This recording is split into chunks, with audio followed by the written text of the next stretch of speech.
Du 20 au 23 novembre prochain, la Baule accueille la première édition du Festival du cinéma et musique de film.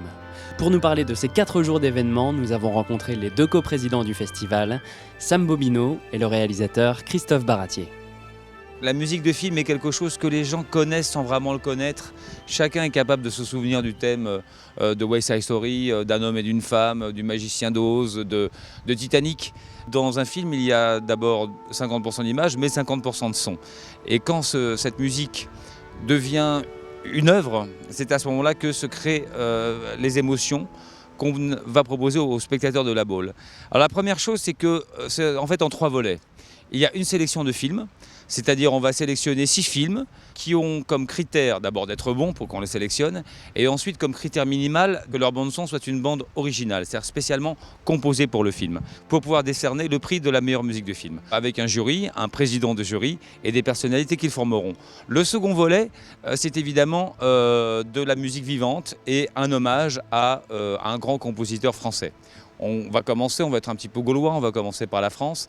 Mais comment pas faire autrement? D'ailleurs, c'est pas commencer par la France que de parler du duo qui ouvrira l'événement, puisque ce sera Francis Lay et Claude Lelouch qui fêtent cette année 50 ans de collaboration. Francis Lay, c'est un Oscar pour un homme et une femme, c'est un Oscar pour Love Story. Claude Lelouch est un des réalisateurs français les plus connus au monde. Donc on met quand même l'accent sur l'international et sur le prestige de notre cinématographie et de notre musique, de leur rendre hommage. Ensuite, ce seront des animations, ce seront des rencontres avec des musiciens de film. Le premier invité sera Bruno Coulet, qui a composé pour moi, c'est vrai, Les Choristes, mais qui aussi a composé Microcosmos, Brise de Nice, aussi des films extrêmement différents. Et ça sera vraiment une rencontre intéressante.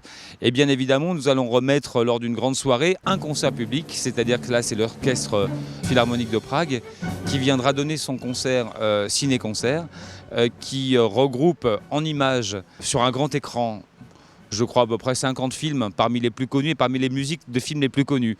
Donc on a la chance de bénéficier de la tournée de cet orchestre pour faire découvrir au public du cinéma en concert.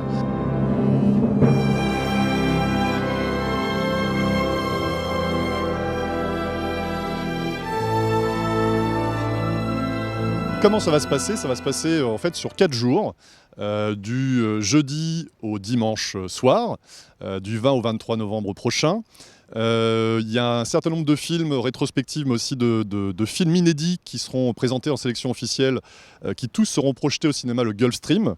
D'une manière très pratique, en fait, ce seront des places entièrement gratuites qui seront à retirer directement auprès du cinéma, le Gulfstream, le jour même, en fonction des projections qui auront lieu.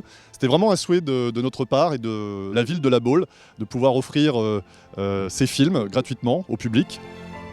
Un site internet a été mis vraiment en ligne, donc ça c'est important, www.festival-labaule.com, et puis évidemment tous les réseaux sociaux, Facebook, Twitter, Instagram, qui permettent d'être tenus au courant au fur et à mesure de tout ce qui va s'y passer. Donc cette année, on commence dans une dimension raisonnable, mais avec beaucoup d'ambition artistique, pour prouver d'abord qu'on sait faire, avant de dire « aidez-nous à le faire ». Voilà. Donc évidemment, aidez-nous à le faire, mais sincèrement, je crois qu'on a vraiment besoin de montrer. Ce n'est pas un festival qui est consacré aux VIP parisiennes, même s'il faut qu'ils viennent parce que des personnalités, ça fait toujours plaisir, c'est intéressant, c'est enrichissant, c'est des rencontres. Mais c'est évidemment aussi pour que cette ville connaisse une prolongation d'arrière-saison avec des événements de culture qui ne sont pas encore une fois des événements de mondanité, mais vraiment apporter un fond, c'est de raconter une histoire. Voilà. Vous avez vécu des émotions avec la musique de film, on va vous en faire découvrir d'autres et on va vivre ensemble, j'espère, de prochaines éditions où on pourra être cette fois peut-être encore plus large, faire venir de grands compositeurs internationaux. Qui sait si on va par un jour Ennio Morricone sur cette jetée, qui sait si on va par John Williams, c'est évidemment notre ambition, mais pour l'instant commençons raisonnables et essayons vraiment de tenir cette promesse qu'on a donnée, de faire créer un festival autour de l'art, de la musique de film, et c'est pour ça qu'on est là. On a le souhait également d'organiser une rencontre entre le public et les personnalités, les talents, les artistes qui seront présents durant le festival.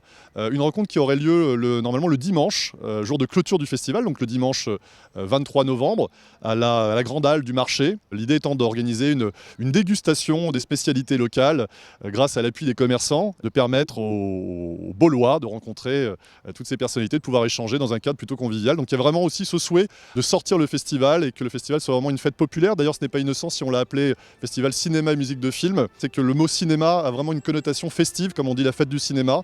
Et l'idée, c'est vraiment de dire que cette première édition, ce sera une fête du cinéma. En tout cas, on va tout faire pour que ce le soit. Merci beaucoup, La Bolle TV.